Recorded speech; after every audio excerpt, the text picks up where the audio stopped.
Awan dan kabut selalu berubah, tiba-tiba seperti ombak yang bergulung, dan tiba-tiba seperti keindahan yang sunyi. Setiap perubahan tidak memiliki aturan, tetapi membawa lebih banyak keindahan dan kejutan bagi orang-orang. Kekuatan langit dan bumi yang tebal berlama-lama di awan dan kabut, jika manusia biasa bisa datang ke sini, bahkan hanya dengan nafas, dapat memperpanjang hidup mereka selama 10 tahun. Tentu saja, dengan perawakan manusia biasa, tidak akan pernah menjadi hal yang baik jika Anda menyerap lebih banyak energi surga dan bumi ini. Karena ini adalah kekuatan supranatural. Bisakah orang biasa datang ke sini? Jawabannya tentu saja tidak. Karena ini adalah alam dewa. Istana yang menjulang tinggi bersinar dengan kecemerlangan keemasan samar di bawah cahaya halo alam dewa. Di sini, itu adalah ketinggian tertinggi dari seluruh alam dewa dan tempat yang mengendalikan segalanya di alam dewa. Komite Alam Dewa memiliki tanggung jawab untuk menilai para dewa dan juga memiliki tugas untuk mengendalikan alam dewa dan menjaga aturan. Aula utama istana disajikan dalam bentuk segi 8, setiap dinding di sekitarnya tidak ada dekorasi, tetapi ada banyak pemandangan yang berubah dan berkilauan. Setiap tirai cahaya mewakili dunia dan pemandangan planet yang berbeda di bumi. Ini juga tempat Komite Alam Dewa memantau berbagai planet di bidang bintang ini.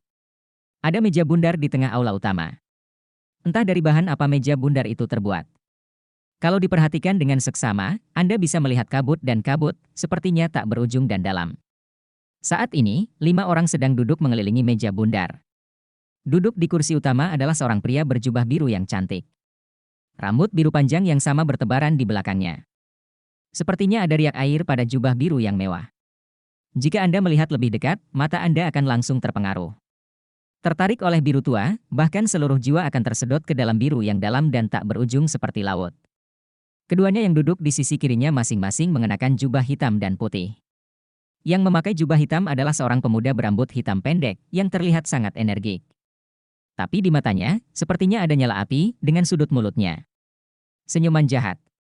Mengenakan jubah putih adalah seorang wanita, dengan rambut merah panjang membara di belakangnya, wajahnya cantik dan lembut, dan dia memiliki rasa kemurnian yang tak tertandingi. Duduk di seberang mereka, ada juga seorang pria dan seorang wanita di sisi kanan pria berbaju biru. Pria itu tidak dapat melihat seperti apa dia. Dia mengenakan jubah ungu besar menutupi kepalanya, dan hanya dapat dilihat secara samar-samar dalam jubah itu.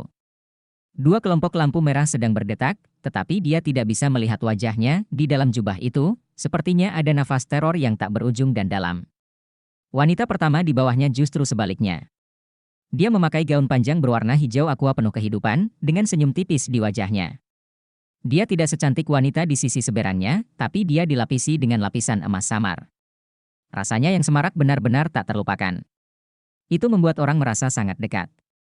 Poseidon, ada banyak manusia di alam rendah baru-baru ini yang telah mencapai level tertinggi mereka dan perlu difitnah sebelum mereka dapat memasuki alam dewa saya. Ini saatnya untuk terus membuka alam dewa. Sebuah suara yang dalam datang dari jubah ungu besar. Sepasang sinar berwarna darah yang berdenyut-denyut itu ditujukan langsung pada pemuda berambut biru sejak awal. Pemuda berambut biru itu mengerutkan kening, dewa penghancur, aturan alam dewa telah ditetapkan sejak tahun itu. Bagaimana saya bisa mengubahnya dengan ringan? Terlebih lagi, membuka alam dewa kemungkinan akan mengguncang alam dewa saya. Itu tidak diinginkan. Meskipun ada manusia di semua alam. Tiba di puncak, tapi di alam ketuhanku, ada juga dewa yang rela menyerahkan dewa-dewa mereka, menjelajahi galaksi yang lebih jauh, dan membiarkan mereka berubah dengan bebas. Dewa penghancur berjubah ungu berkata dengan dingin, perubahan kebebasan. Tuhan memfitnah perubahan. Betapa sulitnya. Beberapa orang dengan bakat jatuh karena warisan para dewa. Tetapi jika ada lebih banyak dewa di alam dewa, akan jauh lebih mudah untuk dipromosikan. Mengapa tidak membuka alam dewa? Dengan bertahun-tahun akumulasi kekuatan ilahi di alam dewa, kami secara bertahap dapat terbuka dan secara alami menyesuaikan diri dengan kehendak Tuhan, sehingga alam dewa dapat memiliki perkembangan yang lebih besar. Poseidon sedikit mengernyit dan berkata, membuka alam dewa bukanlah masalah kecil. Itu akan membuat seluruh alam dewa bergolak, dan bahkan akan mempengaruhi perubahan di seluruh galaksi yang kita pantau. Dampaknya pada dunia manusia tidak dapat diukur. Oleh karena itu, dewa kehancuran tidak perlu disebutkan lagi. Nada suaranya sangat tegas. Begitu dia mengatakan ini, mata keempat orang lainnya menoleh padanya, dengan ekspresi berbeda. Dewa kehancuran berkata dengan dingin, masalah ini bukanlah sesuatu yang bisa kau putuskan sendiri. Setelah dua Raja Dewa berinkarnasi, kita masing-masing mengontrol satu suara. Saya mengajukan permohonan untuk memilih. Saya setuju untuk memperluas para dewa, kata Seagot dengan suara yang dalam. Masalah ini, bahkan jika itu akan dipilih, harus dilakukan pada pertemuan yang lebih besar dari Komite Alam Dewa. Ini jelas bukan sesuatu yang kita berlima dapat memilih untuk diselesaikan. Aku akan membicarakannya nanti. Dia menggunakan kata-kata yang tidak perlu dipertanyakan untuk tiba-tiba menghancurkan Tuhan. Ditekan secara agresif. Jubah ungu pada Dewa Kehancuran tidak memiliki angin, dan mata merahnya berkedip, dan itu menjadi tenang kembali dalam sekejap.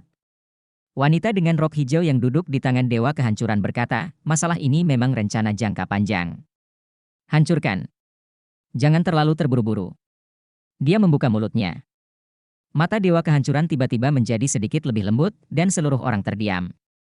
Wanita berbaju hijau memandang Poseidon dan berkata sambil tersenyum, Poseidon, aku merasa bahwa kamu akan kuat dan kuat dalam beberapa hari mendatang, tetapi keluarga akan menambah lebih banyak orang. Hah?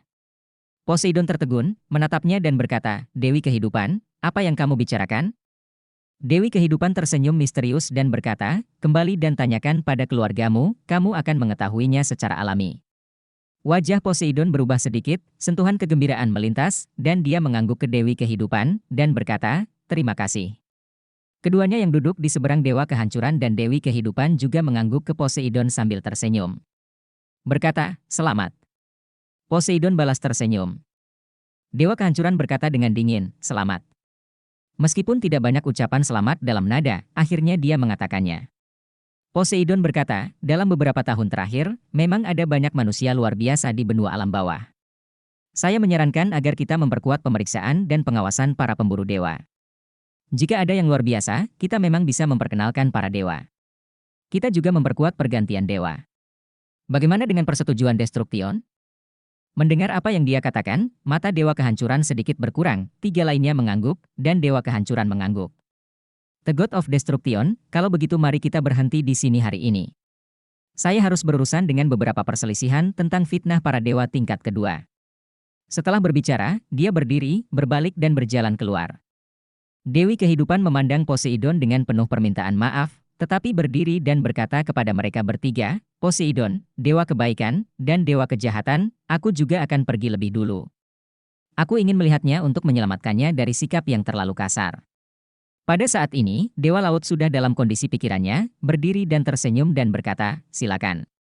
Dewi Kehidupan kemudian mengikuti arah di mana Dewa Penghancur telah pergi. Dewa Jahat berbaju hitam berdiri, menoleh untuk melihat Dewa Laut, dan tersenyum dan berkata, sepertinya Dewa Kehancuran masih memiliki keluhan yang mendalam. Namun, dia juga untuk perkembangan para dewa. Dewa Baik berbaju putih berdiri dan berkata, dia agak tidak sabar hari ini, Poseidon, tidak apa-apa.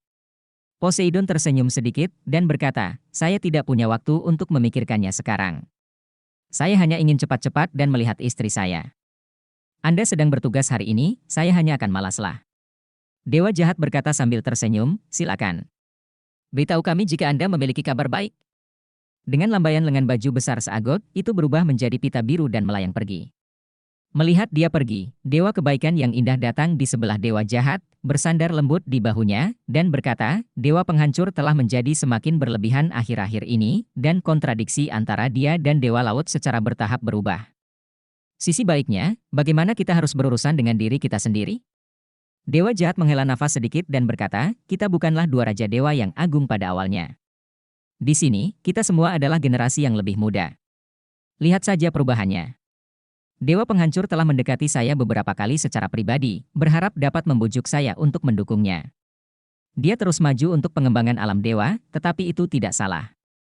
Dan Dewa Laut lebih hormat, dan itu juga benar. Kami berdiri di sini.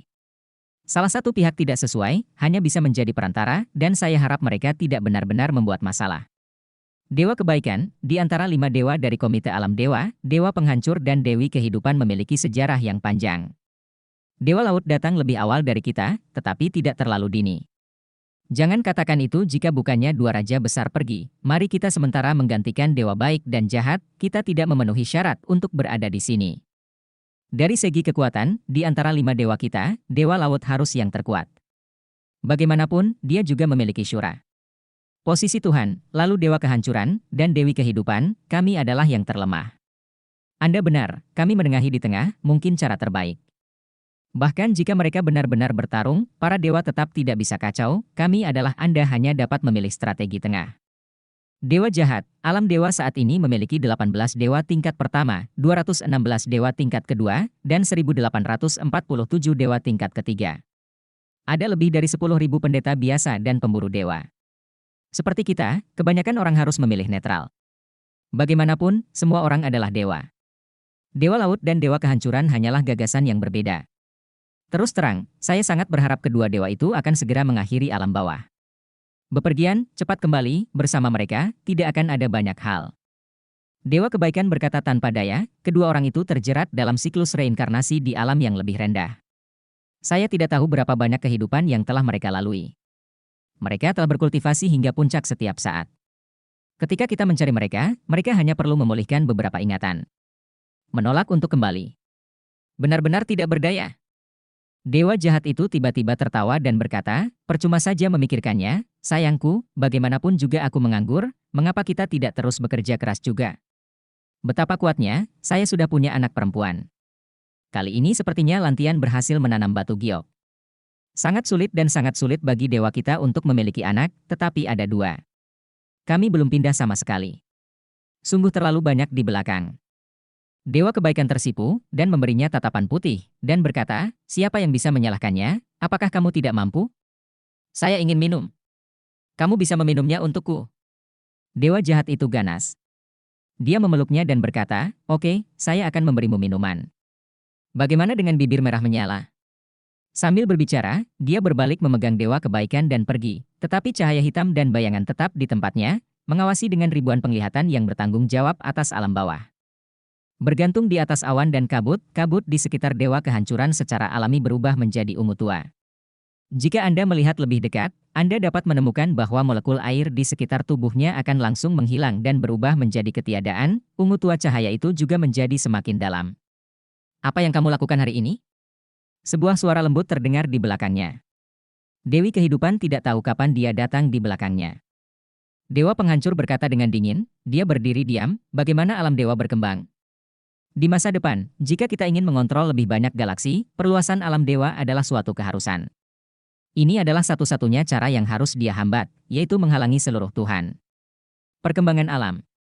Sepertinya dia telah melupakan berapa banyak orang yang dia bawa dari alam bawah ke alam setelah dia pertama kali datang ke alam. Bagaimana dia mengikuti aturannya sendiri? Aku benar-benar tidak mengerti ketika dia adalah orang yang egois. Mengapa kedua Raja Dewa mempercayakan seluruh alam dewa kepadanya? Jika itu aku, alam dewa tidak akan seperti sekarang. 6. Dewi kehidupan sedikit mengernyit dan berkata, hancurkan. Pada kenyataannya, dewa laut tidak melewatkan apapun. Itu benar.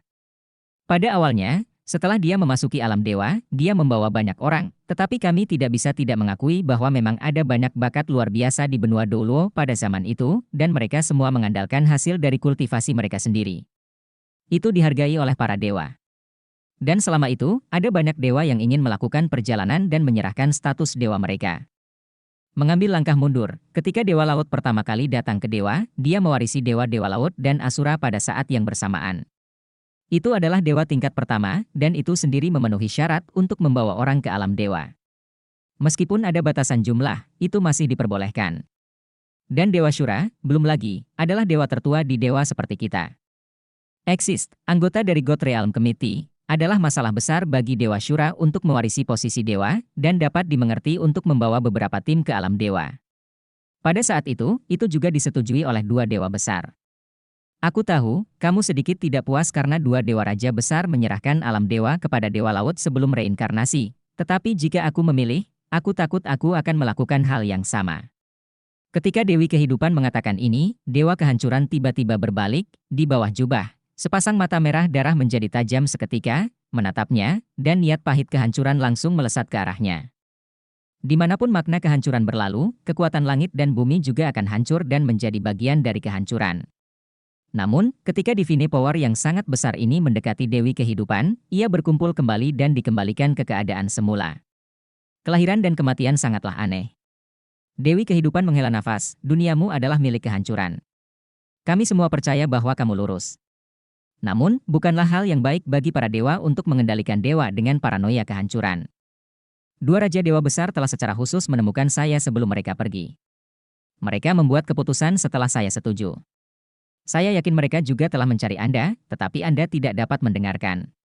Hancurkan, jangan lakukan hal bodoh. Berjanjilah, oke? Dewi kehidupan melayang di sekitar tubuhnya terlepas dari gagasan kuat tentang kehancuran, dan melayang ke dewa kehancuran, dengan lembut meringkuk padanya. Dewa kehancuran membuka lengannya dan memeluknya ke dalam pelukannya, dan cahaya merah yang kuat di kedalaman matanya juga melembut. Dengan suara rendahnya yang unik, dia berkata, "Saya tidak bisa melihat masa depan alam dewa." Bisakah dia melihat dengan jelas? Dia selalu mengatakan bahwa akan ada bencana besar di alam dewa. Menurut saya, bahkan jika ada bencana, itu hanya ditujukan padanya.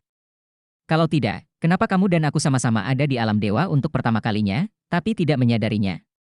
Dewi kehidupan berbisik, "Saya percaya dewa laut tidak akan berbohong. Lagi pula, untuk hal semacam ini, lebih baik dipercaya daripada tidak. Bagi kami, hidup itu panjang. Lebih-lebih, semakin kita berharap bahwa hidup akan terus berlanjut." Dewa kehancuran, kamu baru saja berkata padanya. Kehidupan baru akan lahir di sisinya. Ya, ya. Istrinya melahirkan anak lagi untuknya. Kali ini, harus laki-laki. Kata Dewi kehidupan sedih. Dewa kehancuran memeluk tubuhnya yang halus, "Saya menyalahkan saya, niat kehancuran saya membuat kami tidak dapat memiliki anak." Dewi kehidupan tersenyum sedikit dan berkata, "Jangan salahkan dirimu, ini bukanlah masalahmu, oke? Ini adalah masalah kita bersama, Tuanku menciptakan, Tuhanmu menghancurkan, kelahiran dan kematian, marilah kita selalu bersama, saya sudah sangat puas, mengapa membutuhkan lebih banyak?" Dan, kepada dewa kita, kelanjutan darah bukanlah masalah besar. Yang lebih penting adalah kelanjutan dari keinginan kita sendiri. Ketika suatu saat kita bertemu dengan anak yang kita sukai di alam dewa, kita akan memberinya kemampuan kita. Bukankah dia anak kita? Dewa kehancuran mengangguk dengan lembut, dan lampu merah menyala di bawah matanya. Dia berbalik untuk melihat ke komite alam dewa tidak jauh, tapi matanya tiba-tiba menjadi sedikit dingin. "Xiao, Xiao." Panggilan itu berbunyi, dan sebuah cahaya muncul di atas komite alam dewa. Sosok biru, yang tenang dan agung sebelumnya, tampak sedikit terburu-buru, bahkan bersemangat. Di kamar tidur yang nyaman, ada seorang gadis dengan rambut panjang disisir kepangkala jengking tergantung di depannya, wajahnya yang cantik dan menawan, terutama matanya, yang sangat cerdas. Dibandingkan dengan dewa yang mulia dan anggun, dia lebih cantik dan bergerak, dan memiliki temperamen khusus yang tak terlukiskan. Pintu terbuka, dan sosok biru itu bergegas masuk dari luar, hanya sekejap, dan mendatanginya, meraih bahunya dengan kedua tangan, dan menatapnya dengan panas. "Xiao, kamu, apakah kamu memilikinya?" Dewa laut berbaju biru tidak bisa menahan emosi di hatinya, dan bahkan bertanya dengan suara gemetar. Mereka telah berada di alam dewa selama bertahun-tahun, tetapi mereka hanya memiliki satu anak perempuan. Terlalu sulit dan terlalu sulit bagi Tuhan untuk melahirkan anak. Sungguh beruntung sekali bisa melahirkan satu anak, sehingga Poseidon selalu berpikir bahwa dia tidak akan pernah bisa memiliki keturunan lagi. Tapi setelah mendengar perkataan Dewi kehidupan hari ini, dia menyadari bahwa dia sebenarnya memiliki anak lagi. Apa yang bisa lebih baik dari apa yang membuatnya lebih bahagia? Xiao cemberut, dan berkata dengan marah, "Aku tahu aku akan punya anak, kamu tidak peduli padaku, kamu tidak peduli padaku." Poseidon dengan cepat melepaskan tangannya, dan duduk di sampingnya segera setelah dia berbalik. Letakkan pertanyaannya di pangkuannya, rangkul tangannya, dan belai kepangan kalajengkingnya dengan penuh kasih. "Apakah itu kamu atau anak itu semua adalah harta favoritku. Dari mana asalnya anak itu tanpamu? Adakah yang tidak nyaman?" Tanya seagot lembut, matanya penuh manja. Xiao bersandar ke pelukannya dan berkata sambil tersenyum, "Tidak ada yang tidak nyaman," kata Dewi kehidupan, "anak kita lebih dari 2 bulan, dan dalam 7 bulan, dia akan bisa melahirkan dengan lancar. Utong akan memiliki adik laki-laki, katamu, nama apa yang akan kita berikan padanya?" Dua seagot tersenyum bodoh, "Sungguh, benar-benar perlu punya bayi lagi? Hebat, ini benar-benar terlalu bagus." "Oke. Xiao, terima kasih." Dia memeluknya erat, matanya dipenuhi dengan ekstasi. "Hei, berhati-hatilah. Jangan sentuh anak itu." Xiao mengerang. Poseidon terkejut, buru-buru mengendurkan lengannya, dan dengan lembut membelai perutnya dengan hati-hati. Ya, saya akan lebih berhati-hati dan berhati-hati." Xiao berkata sambil tersenyum, "Mulai sekarang, 3 pasal hukum. Setiap malam, kamu tidur pergilah ke ruang kerja dan jangan tidur denganku lagi. Kalau tidak, aku tidak tahan atas pelecehanmu. Seagot menyentuh keringat yang tidak ada di kepalanya, dan berbisik, aku tidak tahu siapa yang mengganggu siapa. Apa katamu? Mata aprikot Xiao melebar dan alisnya tegak, dia akan menyerang. Bicaralah tentang aku, bicarakan tentang aku. Seagot segera berkata dengan benar, bagaimana dia bisa menyinggung perasaannya saat ini. Xiao mendengus dan berkata, ini hampir sama. Sedangkan untuk yang kedua, kamu harus mengikutiku di masa depan, biarkan kamu melakukan apapun yang kamu inginkan, biarkan kamu pergi ke timur dan bukan ke barat, dan kamu harus melakukan semua yang aku katakan, kalaupun salah, itu sama saja. Melihatnya berpura-pura terlihat sombong, Poseidon berkata tak berdaya, bukankah selalu seperti ini tahun-tahun ini? Apakah kamu masih perlu menekankan? Xiao menggaruk kepalanya, hei, sepertinya oh. Kalau begitu ganti yang ini. Setelah kita memiliki anak kedua ini, kamu mencintaiku lebih dari dia. Poseidon menepuk keningnya, di mana dia? Ibuku bertengkar dengan putranya. Kamu. Tidak masalah, kamu setuju atau tidak? Kata Xiao dengan gigih. Oke, aku berjanji pada kalian semua, aku berjanji pada kalian semua. Seagot tersenyum tak berdaya. Xiao melanjutkan, adapun yang ketiga. Dia memiringkan kepalanya dan memikirkannya. Awalnya ketiganya dipikirkan, tetapi yang kedua dibatalkan, yang memberi tempat tambahan. Aku belum memikirkannya untuk saat ini. Aku akan memberitahumu setelah aku memikirkannya. Oke, aku berjanji pada kalian semua, ayo lakukan. Kamu bisa menambahkannya nanti kalau dipikir-pikir. Kata Seagot hati-hati. Jika dewa lain di alam dewa diizinkan untuk melihatnya seperti sekarang, siapa yang bisa memikirkannya? Ini adalah generasi Raja Dewa yang mengendalikan seluruh alam dewa. Xiao terkekeh dan melingkarkan lengannya di lehernya, dan berkata, hampir sama. Coba pikirkan, siapa nama bayi kita? Dewi Kehidupan memberitahuku bahwa anak kedua kita akan menjadi laki-laki. Poseidon telah menenangkan pikirannya saat ini dan berkata, putri kami yang berharga bernama Tang Wutong. Sebutkan salah satu nama kami, Tang Sanku, tarian Xiao Mu, ditambah pohon Scamore Phoenix. Tang Wutong artinya burung phoenix kecil dari Tang San dan Xiao. Lalu putra kita yang berharga, ikuti ini, saya pikir itu Tang Wulin. Bagaimana? Mata Xiao berbinar dan berkata, apakah unicorn kecil Tang San dan Xiao? Oke. Itu saja. Kemudian, dia berkata dengan getir, hanya saja karakternya agak sulit untuk ditulis. Kamu akan bertanggung jawab untuk mengajarinya membaca dan membaca. Seagot Tang San tersenyum dan berkata, tidak masalah, serahkan padaku. Xiao merasa puas sekarang, memeluknya, dan berkata, bagaimana pertemuan rutin hari ini? Tang San teringat provokasi Dewa Penghancur. Dia menggelengkan kepalanya tanpa daya, dan berkata, Dewa Penghancur selalu sangat tidak puas dengan kendali saya atas alam dewa. Kali ini, dia mencoba untuk memperluas alam dewa seperti saya untuk memprovokasi itu. Itu ditekan oleh saya. Xiao mengerutkan kening dan berkata. Tapi itu tidak selalu jawabannya. Dewa Penghancur adalah dewa tertua yang memfitnah. Dewa-dewa yang mendukungnya banyak yang memfitnah, terutama rangkaian Sulhu, yang semuanya adalah pengikut setianya. Aku hamil sekarang. Saya tidak dapat membantu Anda dalam hal kemampuan. Jika Anda sendirian dengan kekuatan dua dewa, pasti akan sedikit sulit. Bagaimana jika dia merencanakan dengan buruk? Saudaraku, hatimu terlalu lembut, lebih baik mendengarkan kata-kata Bos Dai saat itu, dan pergi lebih awal mulailah dengan dia. Setelah menjadi kaisar dan punggawa, dia selalu memperlakukanmu seperti ini, yang tidak baik untuk seluruh alam dewa. Tang San berkata, bagaimanapun, Dewa Penghancur adalah salah satu pendiri alam dewa. Terlebih lagi, istrinya, Dewi Kehidupan, selalu sangat baik kepada kami dan mengontrol kehidupan dan ciptaan. Baik itu penciptaan atau kehancuran, itu semua kekuatan yang sangat diperlukan dari wajah. Jika kita benar-benar menghadapinya, itu akan sangat merugikan galaksi yang kita kendalikan. Apalagi Dewa Penghancur hanya lebih kuat dan berkeinginan, dan sifatnya tidak buruk. Dia juga untuk kebaikan alam dewa, tetapi sedikit tergesa-gesa jangan khawatir, saya akan mengurus masalah ini. Setelah beberapa saat, saya akan berbicara dengannya.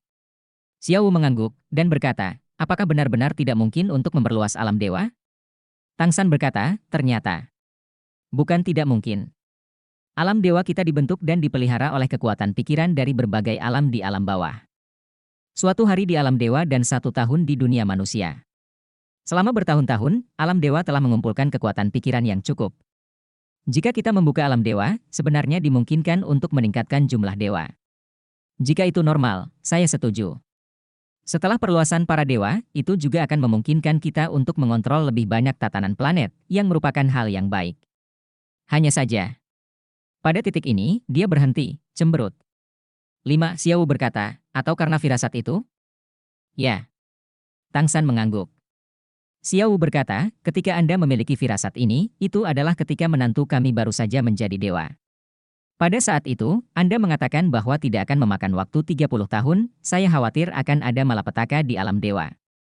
Tetapi bertahun-tahun telah berlalu, dan itu sedikit tidak ada gerakan. Belum lagi dewa penghancur memiliki pertanyaan yang semakin serius tentang Anda, bahkan beberapa dewa tingkat pertama dan kedua di alam dewa juga memfitnah. Kakak ketiga, apakah benar-benar tidak ada kelalaian dalam persepsi Anda? Tang San menghela nafas panjang, matanya menjadi gelap, meletakkan Xiao Wu di tempat tidur, dan berdiri dan berjalan ke jendela. Ruangan tempat mereka tinggal adalah titik tertinggi dari Komite Alam Dewa melihat ke kejauhan dari sini. Dengan kekuatan suci Tang San, mereka bahkan dapat melihat hampir seluruh alam dewa. Saya memiliki firasat bahwa bencana tampaknya semakin dekat dan lebih dekat dengan kita, dan itu akan terjadi paling lama dalam 1 tahun. Itu juga karena ini saya tidak bisa membiarkan dewa kehancuran membuka para dewa saat ini. Setelah para dewa kekuatan pikiran di dalamnya menjadi encer, dan ketika menghadapi bahaya, sangat mungkin akan terjadi masalah besar. Xiao Wu juga berdiri, berjalan ke arahnya, memegang tangannya, dan berkata, Kakak San, aku percaya padamu. Namun, kamu benar-benar harus berbicara baik dengan dewa kehancuran. Jangan biarkan kontradiksi semakin dalam, jika tidak, ketika krisis nyata datang, alam dewa kita tidak dapat bersatu, bagaimana kita bisa melawannya? Tang San tersenyum sedikit, dan memeluknya lagi, berkata, jangan khawatir, aku akan melakukannya. Xiao, aku sungguh apakah kamu ingin tidur di ruang belajar pada malam hari? Tentu saja. Kalau begitu jangan menyentuhnya di malam hari. Pelukan hangat kakak sangat nyaman. Tidak. Tidak. Ya. Di pagi hari, lingkaran cahaya lembut tumpah ke dalam ruangan dari jendela, membuat ruangan itu bersinar redup. Tidak ada matahari pada dewa, tetapi ada siang dan malam, tetapi waktu siang dan malam berbeda dengan waktu di dunia manusia. Tang San memandang tanpa daya ke arah istrinya yang sedang meringkuk di pelukannya, dia tidur seperti anak kucing, masih sangat gelisah, dengan kaki panjang tersangkut di kaki kanannya, memegangi kedua tangannya. Pinggang dan kepalanya masih dekat dengan dadanya, dan mulutnya basah oleh air liur. Sesekali bergerak, kulit lembut menggosok tubuhnya, jadi dia harus meningkatkan daya kemauannya. Gadis ini, tidakkah kamu tahu bahwa aku hampir tidak memiliki kekebalan terhadapnya? Bukankah Anda mengatakan bahwa Anda tidak akan datang ke ruang kerja? Kemarin, seseorang berlari setelah pergi ke toilet dalam keadaan linglung, langsung masuk, menempel di badan dengan jujur, dan hanya itu. 1. Hei, bangun. Remas wajahnya. Jangan bersuara. Dia menampar tangannya, dan keterikatan menjadi lebih erat. Dengan kilatan cahaya biru, Tang San mundur, dan akhirnya kabur, meletakkan bantal besar ke pelukannya. Xiao memiliki kebajikan, setidaknya dia sendiri menganggapnya sebagai kebajikan, tunda. Sejak datang kepada para dewa, kebajikan ini telah dimiliki. Kastil yang gelap ditutupi dengan awan gelap, dan kadang-kadang petir ungu jatuh dari langit dan jatuh ke kastil, memberikannya lingkaran ungu tua. Bahkan jika ada dewa yang datang ke sini, mereka akan merasakan depresi yang jelas. Karena ini adalah situs dewa kehancuran, tempat banyak dewa memfitnah dan menghancurkan kastil. Bahkan Dewi Kehidupan, istri dewa kehancuran, tidak akan datang ke sini dengan mudah, karena ada ide-ide penghancuran yang sangat besar di mana-mana, dan ide-ide penghancuran ini berasal dari ide-ide penghancuran berbagai makhluk di alam bawah. Hanya dewa kehancuran yang dapat menyerapnya dan mengubahnya menjadi kekuatannya sendiri. Oleh karena itu, saat berlatih kultivasi, dewa kehancuran akan ada di sini, dan dia biasanya akan tinggal di danau kehidupan rumah terapung Dewi Kehidupan. Di aula yang remang-remang, karpet merah tua membentang dari pintu masuk ke sisi paling dalam. Kilatan petir menyambar melalui jendela, tiba-tiba membuat aula sedikit lebih terang untuk sementara waktu. Dapat dilihat bahwa di kursi utama di dalam aula, duduk tegak adalah dewa penghancur. Di kedua sisi kepala bagian bawah, ada 4 kursi di setiap sisi. Tempat duduk 8 orang dengan bentuk berbeda, tidak, tepatnya, itu harus 8 dewa. Di antara 8 dewa, hanya yang pertama dari kiri, yang tubuhnya tersembunyi dalam baju besi berat, memiliki aura normal, dan 7 dewa lainnya memiliki aura yang kurang lebih. Rasa depresi atau gila. Masalah itu, mulailah bersiap. Suara rendah dewa kehancuran bergema di seluruh aula. Begitu pernyataan ini keluar, tubuh 8 dewa yang duduk di bawah semuanya sedikit bergetar. Cahaya hijau samar dilepaskan di mata Fitnah Dewa kecil, dan dia menjilat bibirnya dengan lidahnya yang panjang. Tuan, bisakah saya benar-benar memulai? Tapi dari seagot, sepertinya. Suaranya sangat aneh. Bahkan pria dan wanita tidak dapat mendengarnya. Kubilang aku bisa mulai bersiap, apa kau mengerti? Suara Dewa Kehancuran tiba-tiba menjadi dingin, dan seluruh aula tiba-tiba terdiam. Ya, Tuhan, mari kita mulai bersiap-siap sekarang. Dewa kurus itu berkata dengan cepat. Dewa Kehancuran berkata dengan dingin, aku akan menyelesaikan masalah Dewa Laut. Setelah aku mengontrol pusat alam dewa, aku akan mulai meluncurkannya. Yang harus kau lakukan adalah mempersiapkan semua pekerjaan pendahuluan. Ya, Tuhan. 8 dewa berdiri pada saat yang sama dan memberi hormat dengan hormat kepada Dewa Kehancuran. Pada saat ini, sebuah lingkaran cahaya menyala di belakang mereka masing-masing, baik kusam atau terang, tetapi semua roda cahaya itu adalah 7 lingkaran dalam, berlapis di atas satu sama lain, secara bertahap berubah dengan warna roda cahayanya sendiri, semakin ke dalam, semakin banyak warnanya. Dangkal. Halo 7 cincin, Fitnah Dewa kelas 1. Dewa penghancur berdiri, dan lingkaran cahaya juga menyala di belakangnya dibandingkan dengan dewa tingkat pertama di bawah, roda cahaya di belakangnya jauh lebih besar, dengan 9 cincin di dalamnya, dan aura kehancuran yang kuat menjulang. Mata merah tua terlihat di kejauhan, cahaya di matanya berubah. Saya tidak tahu apa yang saya pikirkan. Saat itu tiba-tiba muncul cahaya biru di bagian atas aula. Ketika lampu ini muncul 8 dewa yang bersembunyi di kegelapan di aula semuanya bergetar sedikit, masing-masing menunjukkan emosi yang berbeda. Cahaya merah di mata Dewa Kehancuran juga sedikit memadat. Dewa Kehancuran. Suara yang jelas dan manis terdengar. Dewa Kehancuran dengan dingin berkata, apa yang seagot punya wawasan? Suara Tangsan datang dari cahaya biru, aku memikirkan kejadian kemarin lagi, dan itu tidak sepenuhnya mustahil. Firasatku mungkin akan muncul dalam setahun, jika tidak ada lagi gerakan dalam 1 tahun, bagaimana kalau memperluas alam dewa menurut Dewa Penghancur? Mendengar apa yang dia katakan, Dewa Penghancur mau tidak mau membeku. Setelah hening beberapa saat, dia tenggelam. Oke. Bagus sekali. Suara lembut Tangsan masih bergema di aula, dan cahaya biru menyatu dan menghilang tanpa jejak. Dewa Penghancur tanpa sadar mengepalkan tinjunya, ini adalah kekuatan yang mengendalikan pusat alam dewa. Tidak peduli tingkat fitnah dewa apa, selama Raja Dewa ingin berkomunikasi dengannya, dia dapat segera menghubunginya. Tuhan. Karena Seagot sudah mengatakan ini, lebih baik.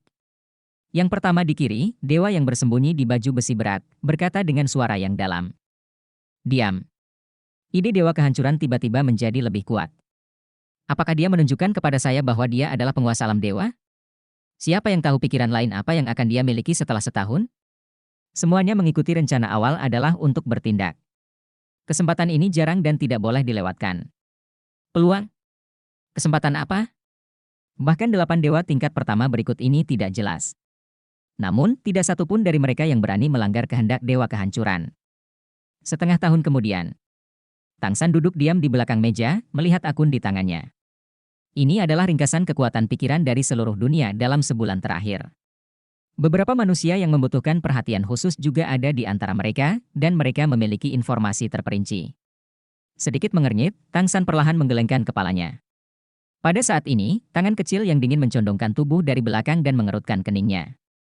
Ada apa dengan Kakak San? Suara manis Xiao terdengar.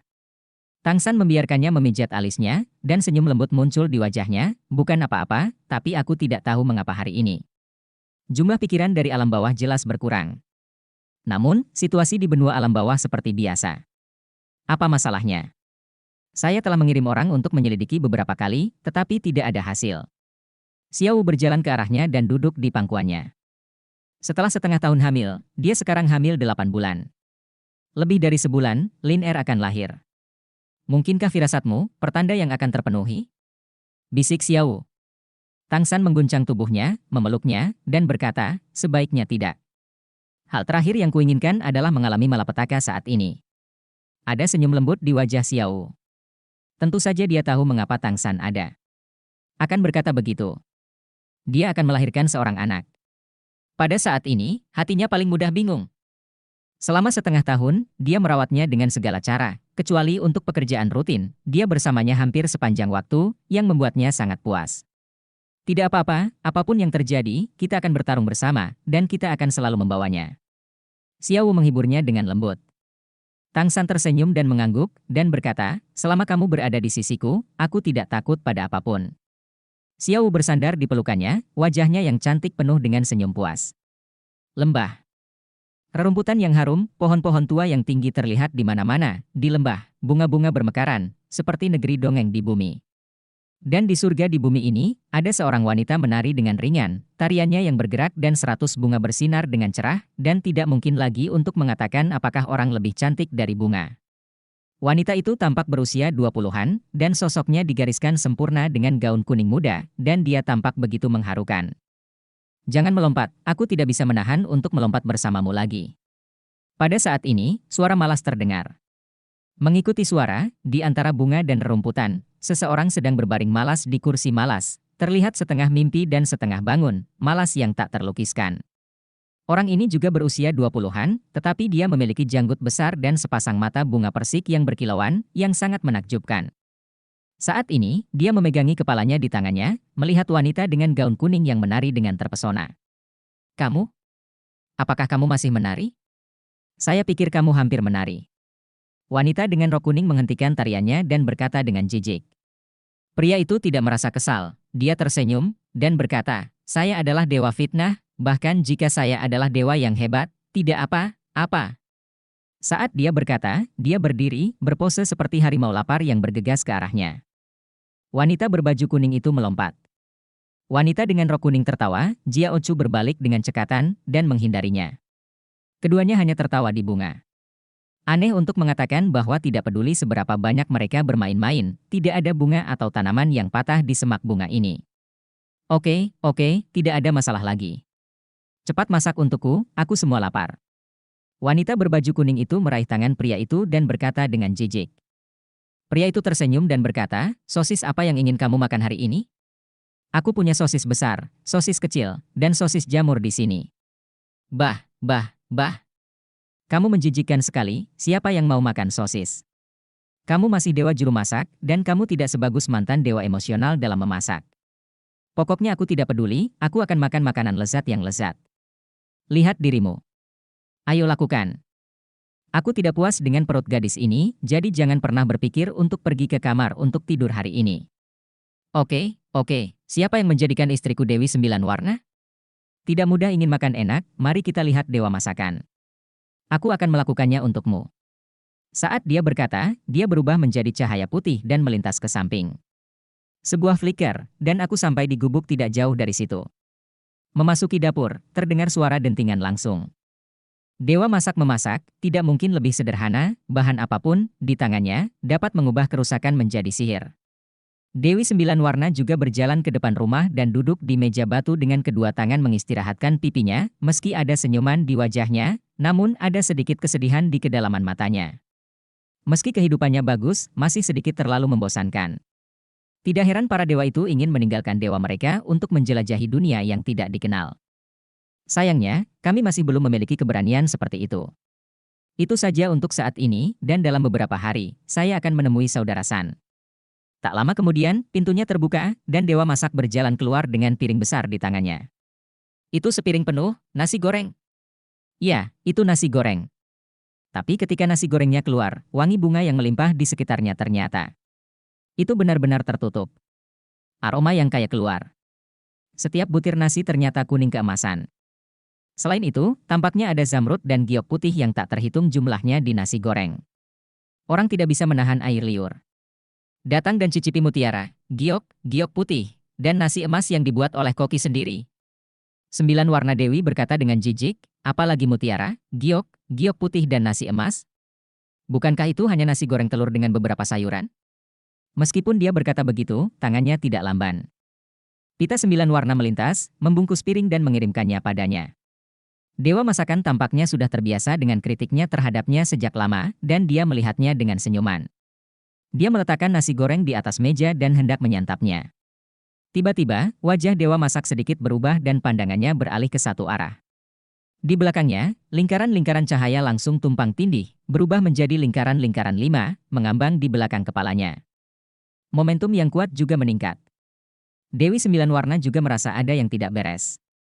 Dia meletakkan nasi goreng telurnya dan datang ke Dewa Masak dalam sekejap. Lingkaran cahaya 5 cincin yang sama, yang berbeda dari roda lampu putih Dewa Chookeri. Roda lampu di belakang kepalanya adalah 9 warna, sangat menyilaukan. Tidak hanya itu, dia mengangkat tangan kanannya, dan sebuah pagoda kecil berdiri di telapak tangannya. Pagoda 9 lantai, bersinar dengan cahaya yang mempesona. Hehehe, obrolan. Suara tawa dingin terdengar, dan segala sesuatu di sekitarnya tampak gelap. Di atas lembah, langit yang semula cerah benar-benar suram saat ini. Lapisan halo kuning tua turun dari langit, seperti topeng besar, menutupi seluruh lembah. Siapa itu? Dewa Chookeri berkata dengan mata dingin. Kenapa? Tahu siapa aku, apa kamu harus melawan? Apa kamu punya kemampuan? Suara dingin itu agak sombong, tapi lebih dari itu adalah tekanan yang tak terlukiskan. Tapi itu hanya dua dewa tingkat 2, dan mereka berdua adalah dewa tingkat 2 yang tidak pandai bertarung. Ada dewa sepertimu di dewa, itu membuang-buang kekuatan dewa. Sosok kuning gelap perlahan berjalan keluar dari kejauhan. Dia tampak berjalan perlahan, tetapi sosoknya dengan cepat meluncur di depan Dewa Masakan dan Dewi Sembilan Warna. Itu adalah pria aneh yang mengerikan dan berperut buncit. Tubuh agung setinggi 3 meter, dan seluruh tubuh memancarkan cahaya kuning tua yang kuat. Roda cahaya di belakang kepala juga berwarna kuning tua, tetapi ada sebanyak 7 lingkaran halo. Dia memiliki sepasang mata kecil, tetapi saat ini dia tidak melihat Dewa Pemanggang dan Dewi Sembilan Warna. Tetapi pada sepiring nasi goreng di atas meja, matanya penuh dengan keserakahan. Baik aroma, baik aroma, baik aroma. Ini God of Chookeri masih memiliki beberapa efek. Di masa depan, Anda akan menjadi koki kerajaan kursi ini. Haha, hahaha. Saya telah menunggu hari ini untuk waktu yang lama. Chookeri adalah menghina dia bersenandung, mengapa para penjahat selalu begitu sombong dalam penampilan? Dewi Sembilan Warna mengangguk, dan berkata, dan dia terlihat sangat jelek. Orang asing berwarna kuning tua itu menegang dan meraung, berani-beraninya kamu mengatakan padaku? Jelek? Dewa Masakan berkata dengan bangga, lihatlah kebajikanmu, bukankah itu jelek? Tahukah kamu siapa kami? Si aneh kuning tua tersenyum dan berkata, saya tahu, tentu saja saya tahu. Bukankah kalian berasal dari benua yang sama dengan Seagot, dan dulunya adalah mitra? Apakah Anda ingin memberitahu saya ini? Dewa Pemanggang berkata dengan aneh, kamu tidak takut? Si aneh kuning tua itu tertawa, aku adalah dewa kerakusan. Aku takut, tentu saja aku takut, aku benar-benar takut mati. Hahaha. Mendengar ledakan tawanya, tidak ada rasa takut. Arti dari wajah God of Chookeri tiba-tiba menjadi suram. Pihak lain mengetahui hubungan antara dirinya dan istrinya serta Seagot, dan bahkan berani melakukan ini, dia pasti merasakan suatu perasaan. Saat berikutnya, wajahnya tiba-tiba berubah menjadi senyuman yang menyanjung, ternyata Tuhan Dewa yang rakus, kamu ingin makan sesuatu yang enak, katamu sebelumnya. Merupakan kehormatan kecil untuk menjadi koki ratu Anda. Ayo pergi sekarang. Suami dan istri kita pasti tidak akan menolak. Begini, bagaimana kalau aku memasak untukmu dan membiarkan istriku menuangkan anggur untukmu? Karena ketidakbermaluannya, Dewi Jiucai sepertinya sudah terbiasa. Tidak ada perubahan pada ekspresi wajahnya, hanya menatap Dewa Rakus itu dengan acuh tak acuh. Dewa Rakus tertegun, dan kemudian tertawa lagi. Oke. Dia yang tahu urusan saat ini adalah orang baik. Itu menyelamatkan saya sedikit. Kemudian Anda bisa mengikuti saya. Seperti yang dia katakan, dia dengan lambaian lengan baju besar, tiba-tiba hisap kuat datang lengan besar, seperti mulut besar binatang buas raksasa, tersedot di dalam Dewa Pemanggang dan Dewi Sembilan Warna. Setelah menerima Dewa Masakan dan Dewi Sembilan Warna, Dewa Kerakusan mengambil sepiring nasi goreng di depannya, menuangkannya langsung ke mulutnya, dan mengunyahnya dengan keras. Ini sangat harum, sangat harum. Sudah lama sekali sejak saya tidak makan sesuatu yang begitu lezat. Perjalanan ini sangat berharga. Hahaha. Cahaya kuning tua tiba-tiba menyatu, dan kemudian berubah menjadi gugus cahaya kuning tua terbang menuju kejauhan, menghilang dalam sekejap. Lembah tersebut dipulihkan ke keadaan semula, gubuknya tetap sama, bunganya bermekaran, tetapi pemiliknya hilang. Ini adalah danau gelap, danau merah. Tepatnya, itu adalah danau yang dibentuk oleh magma. Suhu tinggi yang menakutkan membuat segala sesuatu di sekitarnya menjadi sedikit ilusi dalam distorsi. Di danau, ada seorang pria terbaring diam, seorang pria gemuk. Dia telanjang, dan ada kenangan samar di mata kecilnya. Dia sepertinya sudah lama terbaring di sini. Tampaknya beberapa abad telah berlalu begitu lama, tetapi dia masih terlihat seperti ini tanpa ada perubahan.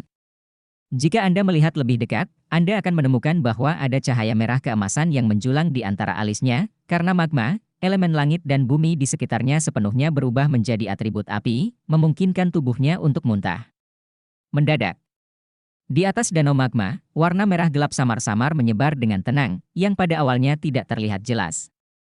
Bagaimanapun, langit di sini membuat danau magma memantulkan warna merah. Tetapi segera, saat sentuhan ini warna merah tua telah meluas hingga seluruh danau magma diselimuti, dan seluruh langit tampak suram. Nafas khusus mulai menyebar dalam kisaran ini, sepertinya sedikit manis, tetapi lebih dari itu lembut. Di danau magma semburan magma tiba-tiba muncul, berubah menjadi sosok gadis-gadis anggun di permukaan magma mereka meluncur ke arah laki-laki di tengah danau magma berbisik lembut, luar biasa. Kemudian itu terdengar. Pria itu tiba-tiba duduk, berjalan mendatar di magma. Ketika dia duduk, tubuhnya yang tinggi tampak merah keemasan yang aneh, dan lingkaran cahaya di punggung berkedip. 5 lingkaran-lingkaran menyatu menjadi lingkaran merah menyala. Langit merah yang awalnya gelap tiba-tiba menjadi merah keemasan. Gadis-gadis itu tiba-tiba mempercepat, terbang ke arahnya, dan menjeratnya. Sebuah lampu merah menyala di mata pria itu, dan lampu merah keemasan di belakangnya tiba-tiba menjadi berkobar, dan suara burung Phoenix yang keras terdengar. Phoenix api berwarna merah keemasan tiba-tiba muncul dari danau magma, dan semua gadis magma berada di dalam api Phoenix berwarna merah keemasan. Bagian depan runtuh, dan bahkan nafas dan suaranya suram. Di antara iblis nafsu saya bisa bangun secara langsung. Itu tidak buruk, pria gemuk kecil. Di tengah tawa, sesosok kurus perlahan berjalan keluar dari kejauhan di magma. Itu satu wanita terkenal dengan gaun panjang, gaun putih sangat kontras dengan dunia merah yang berapi-api. Dia memiliki wajah yang menakjubkan dan tubuh yang sempurna. Yang terpenting, gaun putih itu terlihat seperti, ternyata tembus pandang, dengan sosok cantik menjulang, seolah ada godaan tak berujung untuk keluar darinya. Dewa nafsu. Mata Fatih menyipit, tetapi dalam sekejap menjadi jelas, dan aura yang kuat meledak dari dirinya.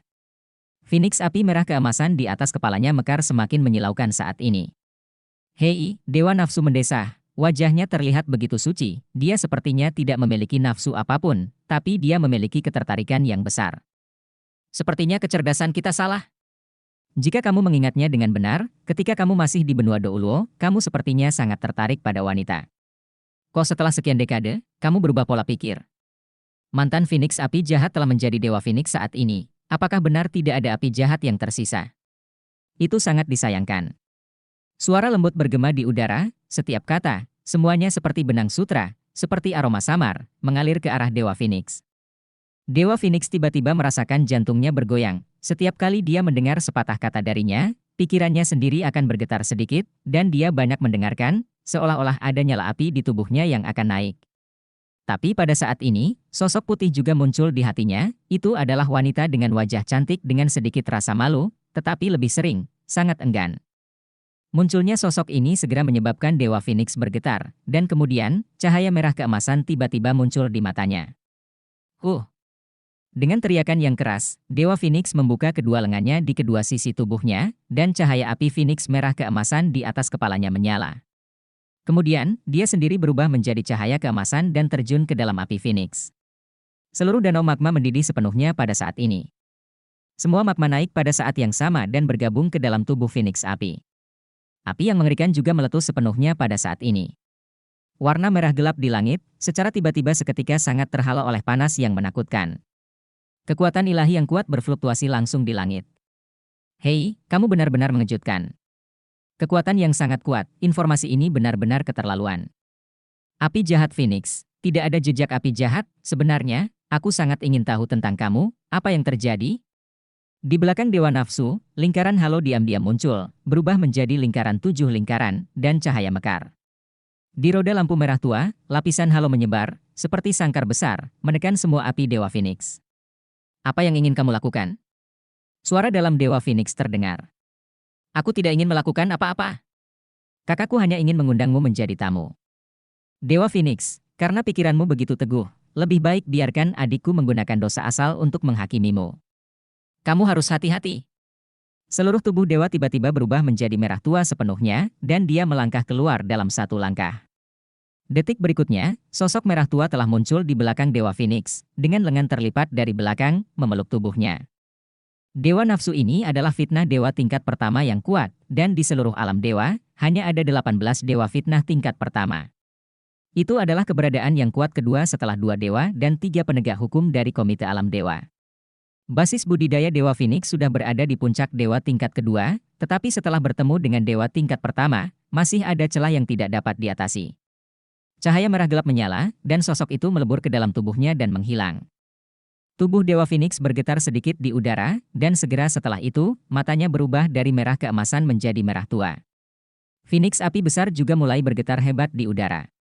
Sedikit cahaya merah tua mulai terlihat dari bulu-bulunya, dan tubuhnya mulai bergetar hebat. Segera, cahaya merah tua hampir menyebar ke lebih dari sepertiga tubuhnya.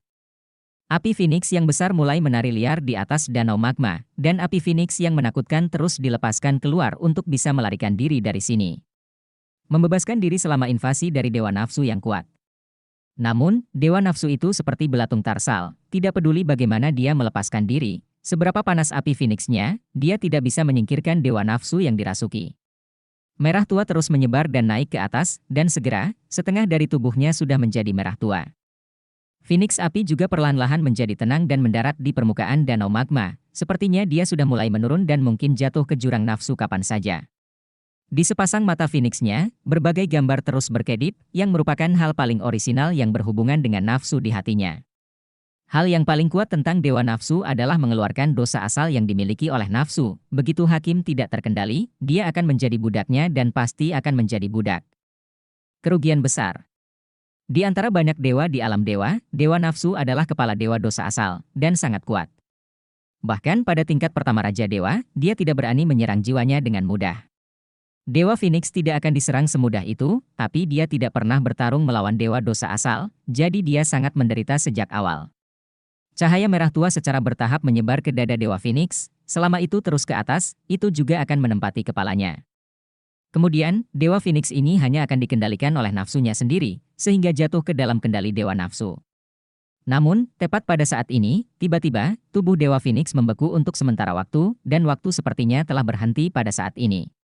Dewa Phoenix mengucapkan beberapa kata yang jelas, "Istriku, aku sangat merindukanmu."